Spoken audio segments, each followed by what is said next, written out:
har bitta oilada bitta shunaqa odam bo'ladi. Hammani ham gapini eshitmaydigan, kim nima desa o'shaqa qarab ketmaydigan, dangasa erinchoqlik qilmasdan to'lqa harakat qiladigan. U shunaqa ko'tariladi, shunaqa yutuqlarga erishadi butun oilasini. Necha yillar davomida armon bo'lib qolgan orzularini amalga oshiradi. Pul bilan, natija bilan, harakatlari bilan ko'rsatib qo'yadi.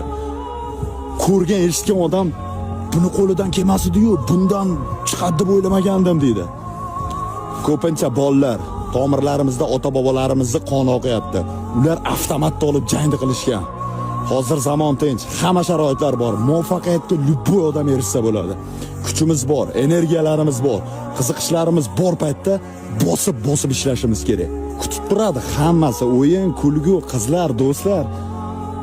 Prosta bugun ilm olish payti. Bugun sport bilan shug'ullanib, yorib tashab burunni yerga ishqalash payti. Bugun miyani rivojlantirib boy bo'lish payti. Ertaga sandan hech kim chiqmaydi deganlarga isbotlab qo'yish payti. Shuni esingdan chiqazma. Podpisatsiya bossam esingdan chiqmasa.